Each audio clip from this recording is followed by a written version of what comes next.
Assalamualaikum warahmatullahi wabarakatuh.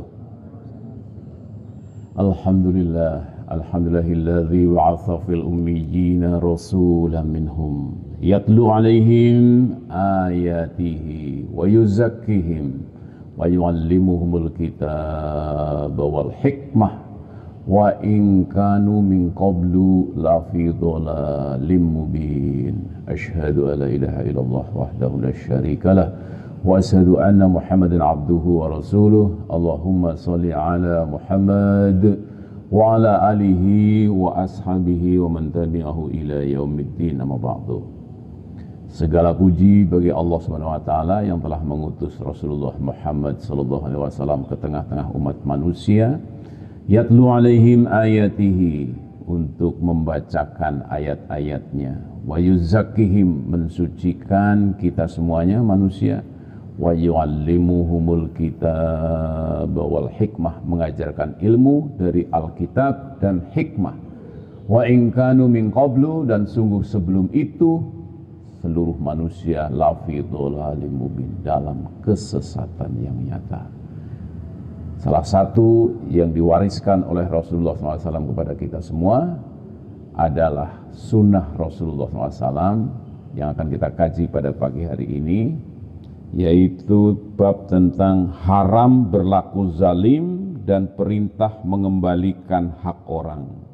Ini bab 26. Semoga kita tidak berlaku zalim karena sangat berbahaya, dan kalau ada hak orang yang keambil oleh kita harus dikembalikan sebelum sakaratul maut tiba. Ya.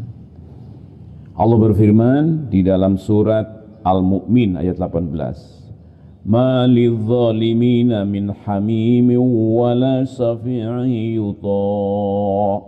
Orang-orang yang zalim tidak mempunyai teman setia seorang pun, dan tidak pula mempunyai seorang pemberi syafaat yang diterima syafaatnya. Jadi jangan sampai kita mati dengan membawa kezaliman. Wa ma lidzalimina min nasir, surat Al-Hajj 71. Dan bagi orang-orang zalim sekali-kali tidak ada seorang penolong pun. Kita masuk pada hadis yang pertama dari Wa'an Jabir radhiyallahu anhu anna Rasulullah sallallahu alaihi wasallam qala attaqu. Jadi ini dari Jabir radhiyallahu anhu, ia berkata Rasulullah SAW bersabda, janganlah kalian berbuat kezaliman, atau takutlah berbuat zalim. Ittaqu zulma fa inna zulma zulumatu yaumal qiyamah. Takutlah kalian untuk berbuat zalim, atau janganlah kalian berbuat zalim, karena kezaliman itu, fa inna zulma, kezaliman itu kegelapan pada hari kiamat. Dan takutlah kamu pada kekikiran. Yang kedua, tentang kekikiran. Karena apa? Sebab orang-orang sebelum kalian binasa karena kekikiran. Dan hal itulah yang menyebabkan mereka mengadakan pertumpahan darah dan menghalalkan yang haram. Hadis riwayat Muslim. Jadi dua hal pada hadis pertama pada pagi hari ini, yaitu takutlah kamu berbuat zalim, dan yang kedua takutlah kamu berbuat kikir. Jadi artinya Allah dan Rasulnya memerintahkan kita semua, jadilah orang-orang yang baik, yang tidak menzalimi orang dalam mencari rizki, dalam mencari apa saja. Ya, mencari istri, jangan sampai kita ngelamar orang yang sedang dilamar oleh orang. Karena apa? Akan menzalimi orang yang melamar pertama. Demikian juga yang wanita. Tidak boleh menerima pinangan sementara dia masih dalam periode pinangan orang lain. Wah, tapi yang kedua ini lebih hebat, lebih baik. Enggak boleh. Harus berikan keputusan dulu, menolak atau menerima. Tidak boleh menerima pinangan dua orang sekaligus. Karena apa? Akan menzalimi orang lain. Apalagi dalam mencari harta dalam jual beli. Mengurangi timbangan, berarti kan menzalimi pembeli. Ya. Ketika mendapat amanah-amanah dalam bidang politik juga, Jangan sampai janji-janji tinggal janji. Di dunia akan dikutuk oleh orang-orang yang zalim, di akhirat kegelapan. Na'udzubillahi min dzalik. Saya ulang kembali, Rasulullah SAW bersabda, janganlah kalian berbuat kezaliman karena kezaliman itu merupakan kegelapan pada hari kiamat, dan takutlah kamu pada kekikiran sebab orang-orang sebelum kalian binasa karena kekikiran, dan hal itulah yang menyebabkan mereka mengadakan pertumpahan darah dan menghalalkan yang haram. Jadi kalau kita amati apa yang sedang terjadi, misalnya kekisruan-kekisruan politik yang sekarang sedang terjadi, apakah di Kejaksaan Agung, di korupsi-korupsi yang ada, jangan sampai kita menzalimi orang lain. Karena apa? Kikir, cinta harta, mau korupsi, mau ngambil uang negara, tapi tidak mau diadili. Na'udzubillahi min dzalik. Oke. Yang kedua sekarang, wa an Abi Hurairah radhiyallahu anhu anna Rasulullah sallallahu alaihi wasallam qala la tu'addunnal huquqa ila ahliha yaumal qiyamati hatta yuqadasyati al-jalha'i minasya'til qorna. Dari Abu Hurairah radhiyallahu anhu berkata, Rasulullah SAW bersabda, sesungguhnya kalian pada hari kiamat diperintahkan untuk mengembalikan semua hak yang diambil kepada yang berhak. Subhanallah. Jadi akan dikumpulkan, siapa yang pernah ngambil hak akan disuruh mengembalikan haknya. Sehingga kambing yang tidak bertanduk karena ditanduk yang lain diberi hak untuk membalas kepada kambing yang bertanduk. Hadis riwayat Muslim. Ini maknanya sebersih-bersihnya tidak boleh ada orang yang di akhirat nanti membawa kezaliman. Makanya walaupun kita punya pahala banyak, kalau banyak berbuat zalim disuruh mengembalikan semuanya. Nanti kita akan sampai ke hadis tentang orang bangkrut. Itu apa orang bangkrut? Itu orang bangkrut yang membawa sholat, zakat, puasa, ternyata banyak mencaci orang, menzalimi orang, dan sebagainya. Akhirnya pahalanya diberikan kepada orang yang dizalimi. Akhirnya jadi tidak punya apa-apa, bahkan minus. Jadi itu dari Abu Hurairah tentang sesungguhnya kalian pada hari kiamat diperintahkan untuk mengembalikan semua hak. Makanya sebenarnya tidak ada untungnya korupsi. Tidak ada untungnya mengambil hak orang lain. Percuma. Barang yang haram yang dimakan oleh diri kita atau keluarga kita, tidak ada yang pantas memakannya kecuali neraka. Makanya Abu Bakar Siddiq radhiyallahu anhu suatu hari pulang dari perjalanan, masuk ke rumah, ada kue di atas meja, langsung dia makan. Pembantunya dia mengatakan, biasanya nanya-nanya, kok sekarang langsung dimakan. Astagfirullah, emang apa itu? Itu kue saya buat dari tepung. Tepungnya pemberian dari seseorang yang dulu pernah saya obati dengan jampi-jampi. Jampi-jampi itu masih zaman jahiliyah, pakai ilmu perdukunan lah, kurang lebih seperti itu. Maka Abu Bakar Siddiq langsung memuntahkan kue yang sudah dimakannya. Karena apa? Daging yang tumbuh dari yang haram hanyalah neraka tempat kembalinya, yang pantas membakarnya. Hati-hatinya sampai seperti itu. Semoga Allah karuniakan kepada kita karakter-karakter para sahabat Rasulullah SAW yang sangat berhati-hati dalam memakan hal-hal yang haram. Yang ketiga, dari Ibnu Umar radhiyallahu anhu, ia berkata, ketika kami memperbincangkan haji wada, haji yang terakhir, Nabi SAW berada di antara kami. Kami belum tahu apakah sebenarnya haji wada itu. Tiba-tiba Rasulullah SAW memuji dan menyanjung Allah SWT serta menceritakan tentang Al-Masih Dajjal. Sambil memperpanjang ceritanya, beliau bersabda, tidak ada seorang nabi pun yang diutus Allah melainkan ia memperingatkan umatnya. Nabi Nuh telah memperingatkan umatnya. Demikian pula nabi dengan nabi sesudahnya. Ketika Dajjal keluar di tengah-tengah kalian, maka apapun sifat yang disembunyikannya niscaya terungkap bagi kalian. Sesungguhnya Tuhanmu tidaklah buta mata sebelah. Sesungguhnya Tuhanmu tidaklah buta mata sebelah, namun Dajjal matanya buta sebelah kanan, seperti buah anggur. Ingatlah, sesungguhnya Allah telah mengharamkan darah dan hartamu sebagaimana haramnya hari itu di negeri ini dan di bulan ini. Ingatlah, bukankah aku telah menyampaikannya? Para sahabat menjawab, ya. Kemudian Nabi mengatakan, ya Allah saksikanlah, ya Allah saksikanlah 3 kali, ya Allah saksikanlah. Ya, berhati-hatilah dan ingatlah, jangan kalian kembali kafir sepeninggalku, sehingga salah seorang di antara kalian membunuh yang lain. Subhanallah. Jadi ini informasi dari Rasulullah SAW tentang Dajjal, tetapi yang terkait dengan bab ini adalah bagian yang terakhir. Jadi setelah Rasulullah mengatakan bahwa saya telah menyampaikan, janganlah sekali-kali kamu kembali kafir sepeninggalku sehingga kamu membunuh sesama kamu. Na'udzubillah min dzalik.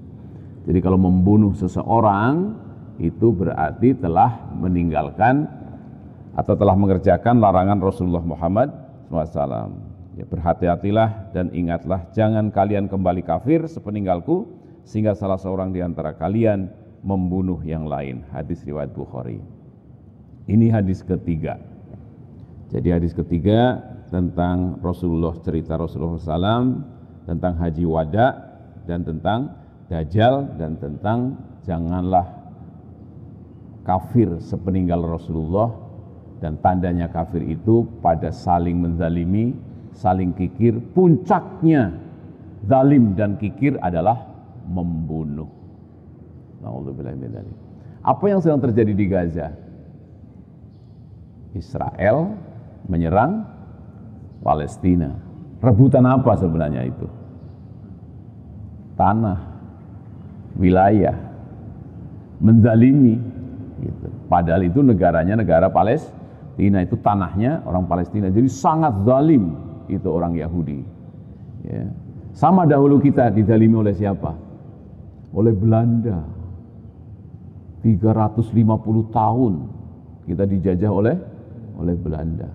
Kakek nenek moyang kita disuruh kerja, panennya diambil oleh mereka. Ada cengkeh, lada, pala dan sebagainya diangkut semua. Makanya kalau kita lihat foto-foto zaman Belanda, kakek nenek moyang kita itu kurus-kurus sekali.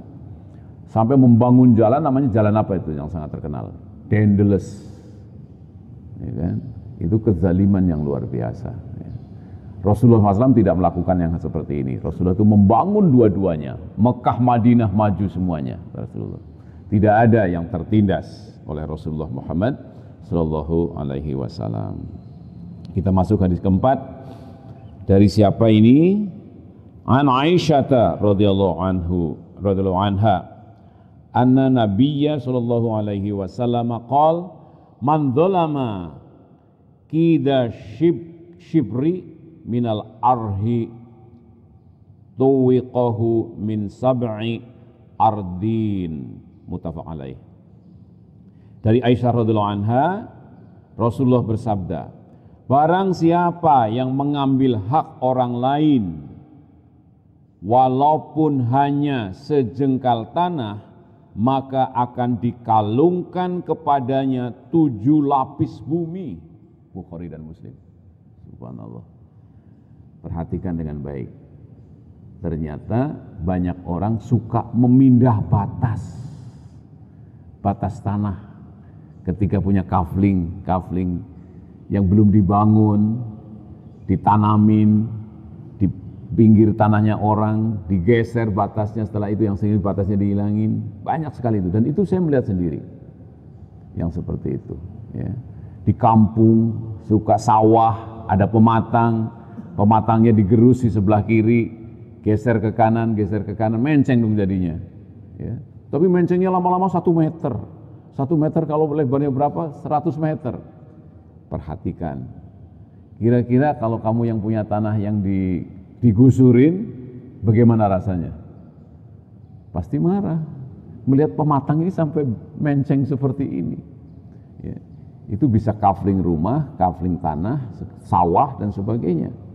Nah, maka Allah peringatkan kepada kita semuanya, karena itu menjadi sifat-sifat kikir sebenarnya. Harusnya kan kita senang dengan saudara kita diperlakukan adil, ya. Saudara kita kecukupan tanahnya, boro-boro memberi, ini malah memindahkan batas. Rasulullah SAW bersabda, barang siapa mengambil hak orang lain walaupun hanya sejengkal tanah, maka akan dikalungkan kepadanya 7 lapis bumi. Na'udzubillahi min dzalik. Hadis kelima tentang larangan berbuat zalim dan larangan dan kewajiban mengembalikan apabila kita belum meninggal dan bertobat. Dari Abu Musa radhiyallahu anhu, ia berkata, Rasulullah SAW bersabda, ini hadis kelima, sesungguhnya Allah memberi kebebasan kepada orang yang berlaku aniaya. Jadi orang yang dianiaya atau dizalimi, Allah berikan kebebasan. Namun apabila datang siksaannya, maka ia tidak akan dapat menghindarinya.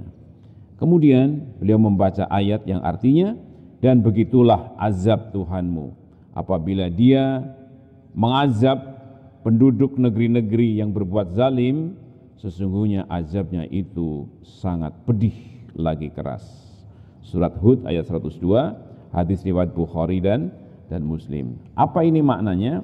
Maknanya bahwa sesungguhnya Allah memberi kebebasan kepada orang yang berlaku aniaya. Artinya orang yang melakukan kezaliman diberi tangguh oleh Allah. Diberi apa ini namanya ya? Diunggul-unggulkan padahal aniaya. Ya, jadi kaya raya, rizkinya banyak, sombong, menindas dan sebagainya. Tapi setelah itu Allah akan siksa dengan sangat pedih. Di situ. Makanya waspada ketika kita diberi anugerah kekayaan, jabatan yang berkali-kali dan sebagainya, tidak berarti sedang dimuliakan oleh Allah.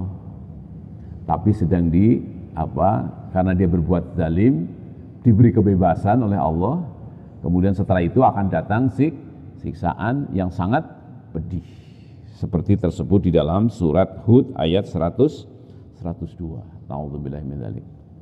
Karena itu jangan sekali-kali kita menyambungkan yang disebut dengan kemuliaan itu dengan jabatan, kemuliaan itu dengan kekayaan. Jangan juga menyambungkan bahwa kemiskinan itu adalah kehinaan dari Allah. Jadi rakyat biasa disebut sebagai kehinaan dari Allah, bukan sama sekali. Itu dua-duanya ujian dari Allah Subhanahu wa Ta'ala. Ini karena itu kita tidak perlu iri dan dengki, karena apa? Itu semua akan dimintai pertanggungjawaban di hadapan Allah Subhanahu wa Ta'ala. Demikian hadis kelima dari Abu Musa. Kita masuk hadis ke-6 dari Mu'az radhiyallahu anhu, ia berkata, Rasulullah SAW mengutusku sebagai gubernur Yaman. Beliau berpesan, sesungguhnya kamu akan menghadapi kaum ahli kitab. Jadi di Yaman akan ada ahli kitab. Ajaklah mereka untuk bersaksi bahwa tidak ada Tuhan selain Allah, dan sesungguhnya aku adalah utusan Allah. Jadi pesan Rasulullah kepada Mu'az ya, untuk menjadi gubernur Yaman dan berdakwah kepada ahli kitab. Isi dakwahnya adalah asyhadu alla ilaha illallah wa asyhadu anna Muhammadar Rasulullah. Ini yang sekarang ini sering kali ditinggalkan. Kita itu lebih banyak membantu dengan proyek-proyek solving ekonomi, tapi tidak mengajak kepada akidah, tidak mengajak kepada pengajian, tapi hanya cara bagaimana membuat talas ini jadi keripik yang tidak tengik, seperti itu. Dan skill-skill untuk solving permasalahan ekonomi.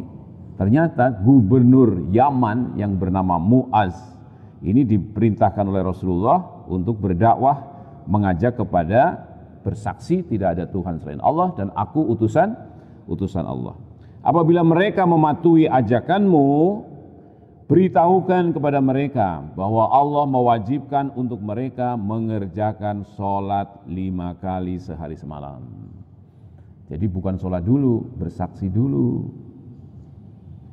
Kesaksian ini sangat penting. Bahkan belum sholat pun kalau sudah bersaksi bisa masuk surga. Masih ingat kita kisah orang yang membunuh 99 orang? Ya. Apa ada pintu taubat? Belum beramal dia. Ternyata malaikat rahmat membawa ruhnya dia. Belum ada sholatnya, belum ada zakatnya. Jadi bersaksi itu sangat penting. Bersaksi apa sih isinya saksi? Tidak ada Tuhan selain Allah. Makanya kalau kita setiap hari melihat ayat-ayat Allah Subhanahu wa taala tidak bisa menyimpulkan keterlaluan. Allah ajak kita berpikir, wasyamsi waduhaha, demi matahari ketika terbit di waktu duha.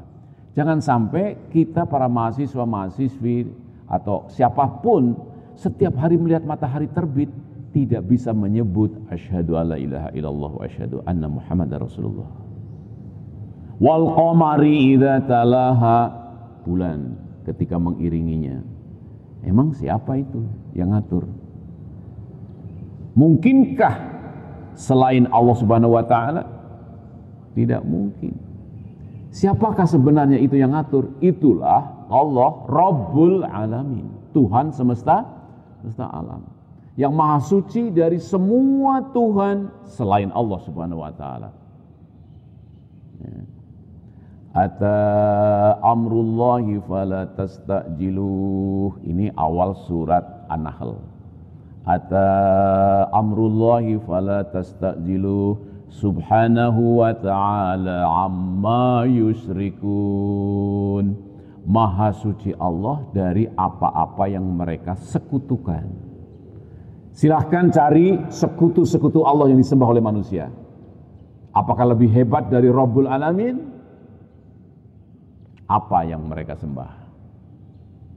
Nenek moyang kita menyembah apa? Pohon. Mungkinkah pohon itu Rabbul Alamin? Tidak mungkin. Batu. Mungkinkah batu itu Rabbul Alamin? Tidak. Kebanyakan manusia itu ingin Tuhannya itu ditaruh di depannya. Kemudian menyeru, berdoa. Ya Tuhanku, siapa namamu? Kasih nama Tuhannya itu. Sebentar lagi saya akan UAS. Tolong nilaiku jadikan A semua. Nabi Ibrahim sudah menanyakan kepada kaumnya waktu itu dengan menanyakan, apakah Tuhan yang kamu sembah itu mendengar ketika kamu berdoa? Ya, pertanyaan Nabi Ibrahim nomor 1 itu. Mendengar, walaupun dekat, tapi tidak mendengar. Apakah Tuhan yang kamu sembah itu Rabbul Alamin, yang mengatur langit, bintang-bintang, bulan dan sebagainya? Gitu. Apakah dia memberikan manfaat? Itu semuanya ditulis, diabadikan Allah.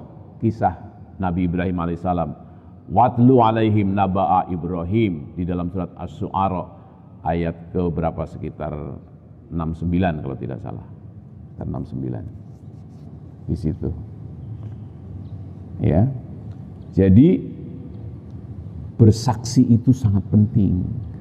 Jangan sampai mahasiswa-mahasiswi IPB setiap hari melihat hujan karena tinggal di Kota Bogor, kemudian praktikum melihat semayan tumbuh, yang peternakan melihat sapi memakan jerami, minum air sawah, keluar air susu dan daging, ayam makan apa?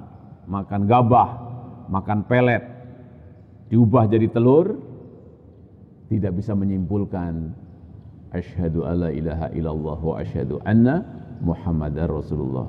Allah itu tidak bisa dilihat karena dia gaib, tidak bisa dilihat.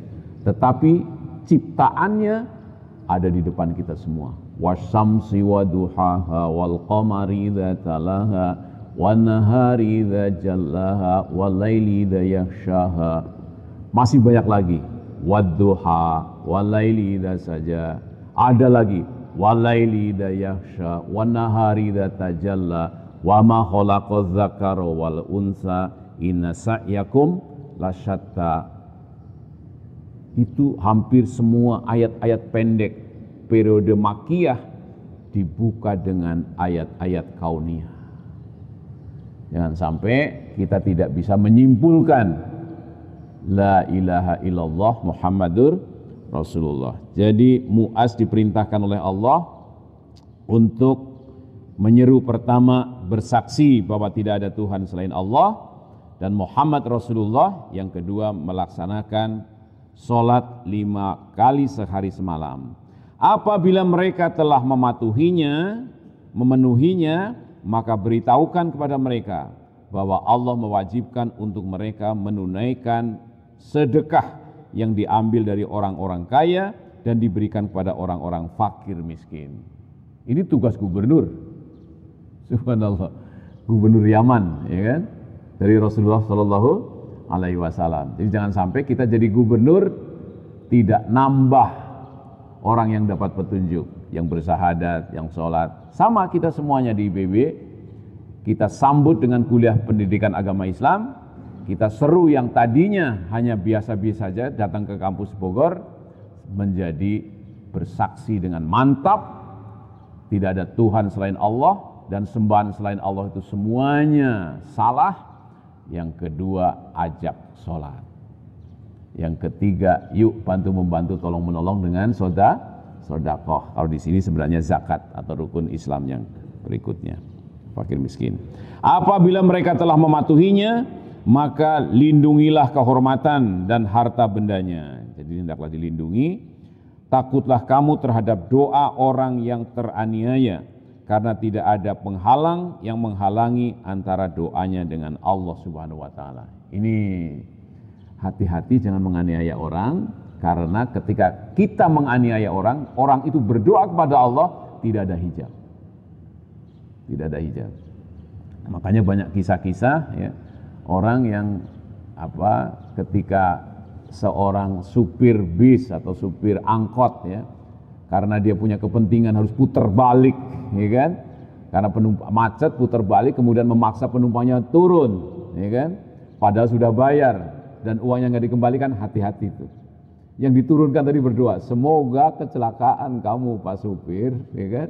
Benar bisa kecelakaan balik ke sana-sana. Jadi waspada, kalau mau harus dirembuk dulu. Ini karena macet ibu-ibu, saya gimana kalau ya kan? Dialihkan ke teman saya, harus begitu ngobrolnya. Setuju ya Bu, mohon maaf. Nah, begitu. Jangan sampai terus turun, saya akan muter.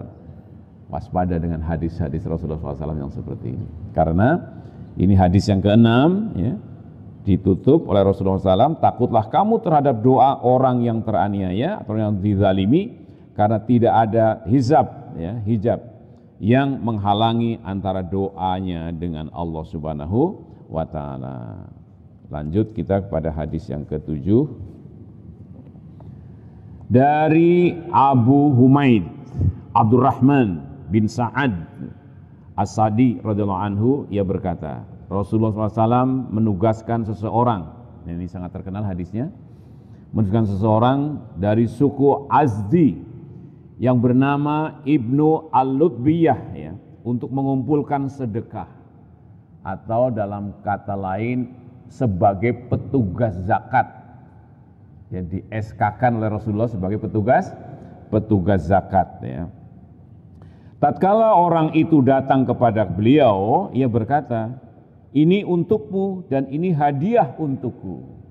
Jadi petugas zakat keliling ke orang-orang yang kaya-kaya, dia menyampaikan ya, bahwa mereka membayar zakat, tapi ada yang ngasih hadiah kepada petugas zakat tadi ya. Maka ketika datang balik lagi ke Rasulullah SAW, dia mengatakan, ini uang zakat dari mereka-mereka, yang ini ada yang ngasih hadiah kepadaku, jadi ini untukku, kata Ibnu Al-Lutbiyah ya. Kemudian Rasulullah SAW kemudian berdiri di atas mimbar dan membuka khutbahnya dengan memuji Allah SWT sambil melanjutkan khutbahnya. Sesungguhnya Aku telah menugaskan seseorang di antara kalian. Tugas itu diberikan Allah kepadaku. Kemudian ia datang dan berkata, ini untukmu dan ini hadiah untukku. Andai kata ia memang benar, mengapa ia tidak duduk saja di rumah ayah ibunya, sehingga hadiah itu diberikan padanya.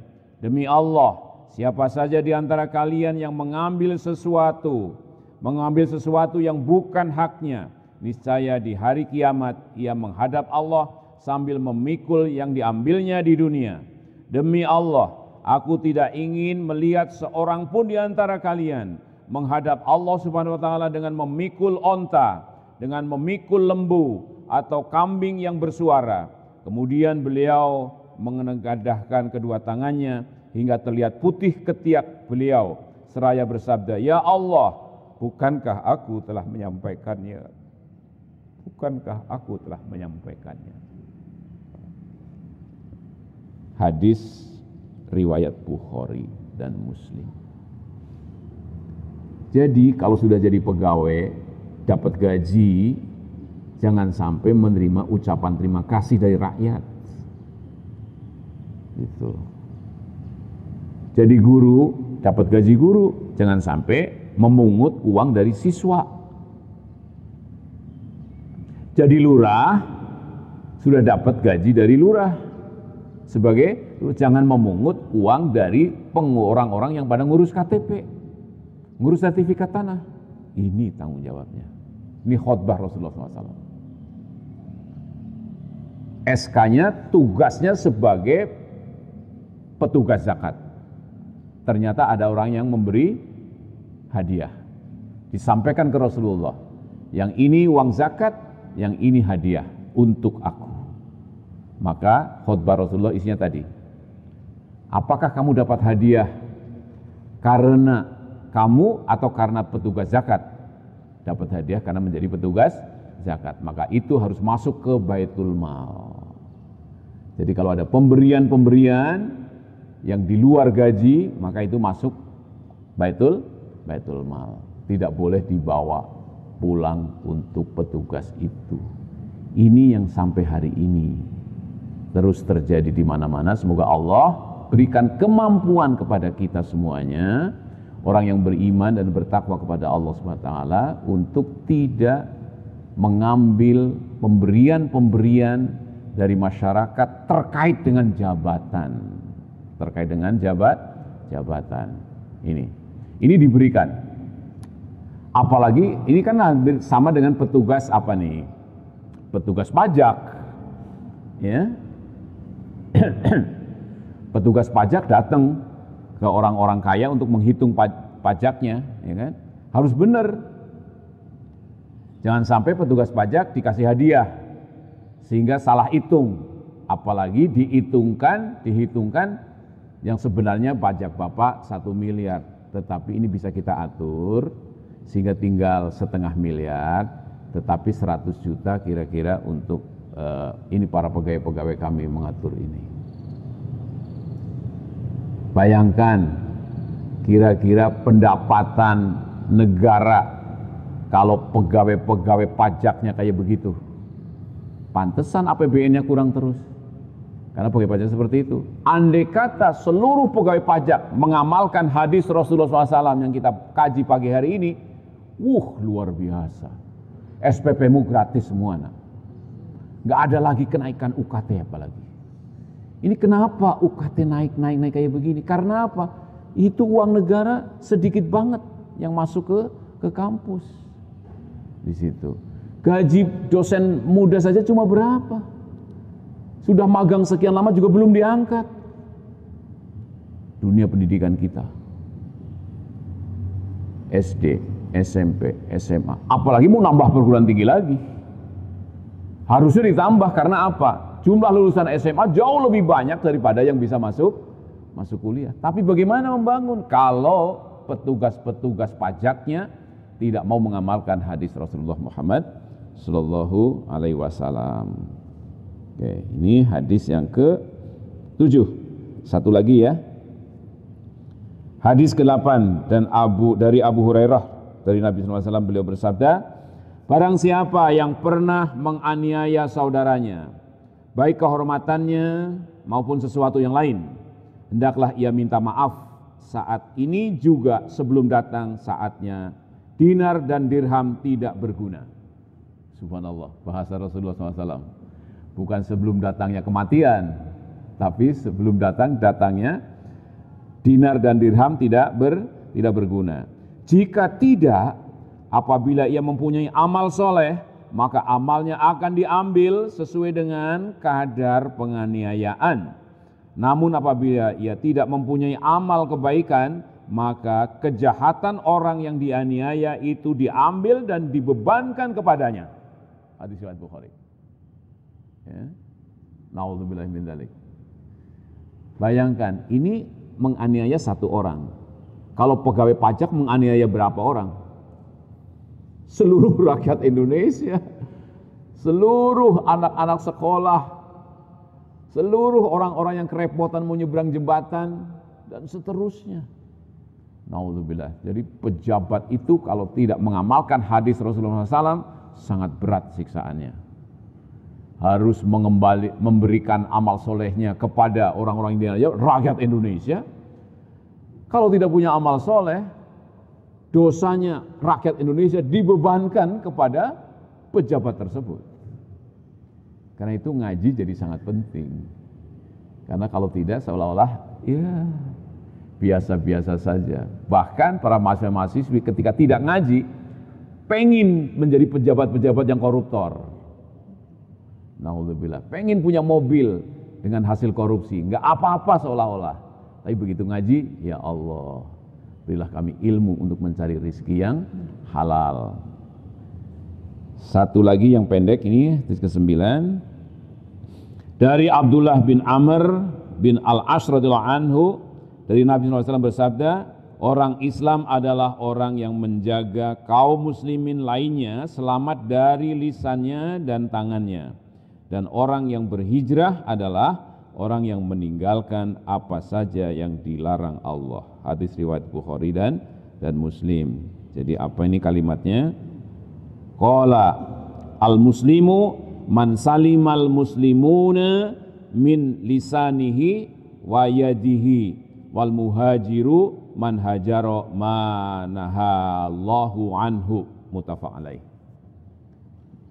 Jadi hijrah itu apa? Meninggalkan yang dilarang oleh Allah Subhanahu wa ta'ala. Orang muslim itu apa tandanya? Muslim yang lain merasa aman dari lisannya dan dari tangannya. Jangan sampai kita jadi waduh, si itu jadi pejabat, waduh gawat ini. Nah, itu berarti bukan orang muslim yang kayak gitu. Ya. Wah, si A itu jadi apa? Jadi RW kita, waduh, bisa nggak aman ini kalau dia jadi RW, ya kan? Berarti itu hilang karakter muslimnya, karena al-muslim itu, orang muslim itu, muslim yang lain harus merasa aman dari lisannya dan dari tangannya. Sama kita para mahasiswa-mahasiswi IPB harus mencontoh Rasulullah SAW. Ketika hijrah ke kota Madinah, disambut oleh masyarakat Madinah. Anta syamsun, anta badrun, anta nurun, fauqa nuri. Disambut seperti itu. Apa? Artinya kami tadinya gelap menjadi terang. Engkau bagaikan bulan purnama. Engkau bagaikan matahari. Kami gelap sekarang menjadi terang. Kami kemarin pesimis sekarang jadi optimis. Kemarin kami sedih sekarang menjadi gembira. Dengan hadirnya Rasulullah SAW. Kehadiran mahasiswa-mahasiswa IPB di kos-kosan dengan tetangga-tetangganya, hendaklah seperti Rasulullah. Yang tadinya gelap menjadi terang. Yang tadinya tidak ada pengajian, menjadi ada pengajian. Yang tadinya sampah berantakan, menjadi rapih. Jangan sampai kedatangan mahasiswa, yang tadinya sampah rapih jadi berantakan. Ya. Jadi karakter muslim itu ketika datang, bagaikan matahari, bagaikan bulan purnama. Ketika kamu pergi, mengganjilkan. Artinya apa? Oh, mahasiswa-mahasiswi sudah pada lulus gitu, sekarang jadi begini. Nah, karena itu kenapa kita mesti punya kelebihan atas orang lain? Supaya kita bisa berbuat sesuatu. Karena ada pepatah Arab yang mengatakan kamu tidak bisa memberikan sesuatu kalau kamu tidak punya sesuatu. Mau jadi motivator, kitanya saja pesimis, bagaimana? Memberikan ilmu saya tidak punya, memberikan harta, kitanya juga miskin. Jadi tidak bisa memberi apa-apa orang yang tidak punya apa-apa.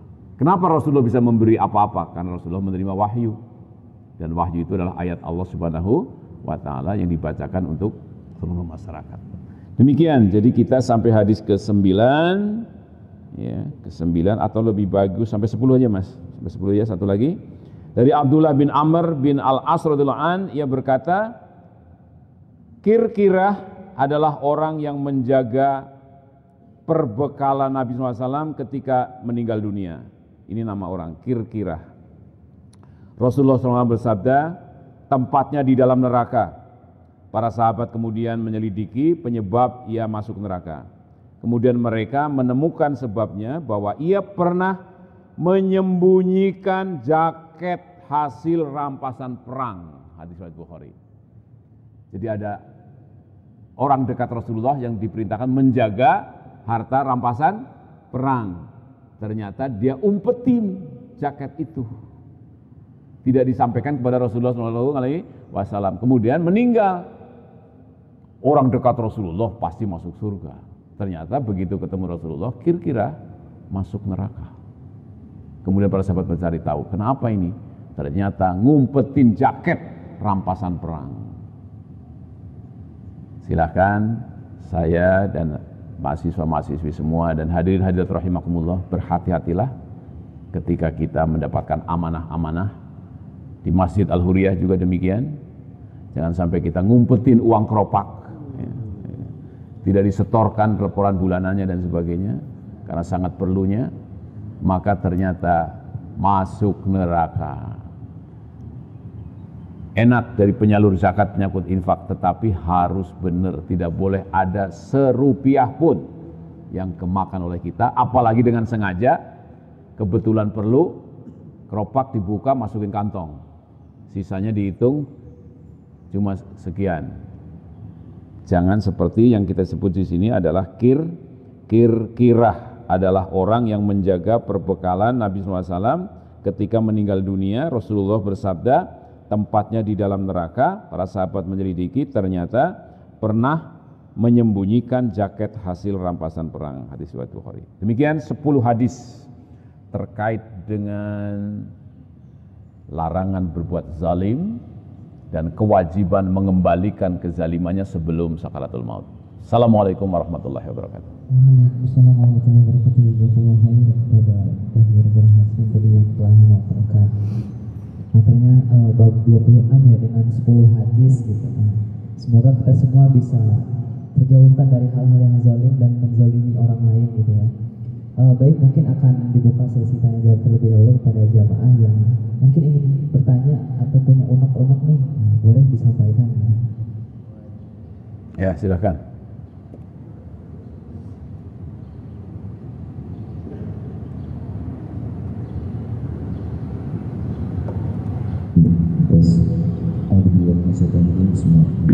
Assalamualaikum warahmatullahi wabarakatuh. Waalaikumsalam warahmatullahi wabarakatuh. Ya, pertanyaan pertama ini terkait yang hadis tadi yang mengatakan bahwa jangan menawar sesuatu yang sudah ditawar oleh saudara.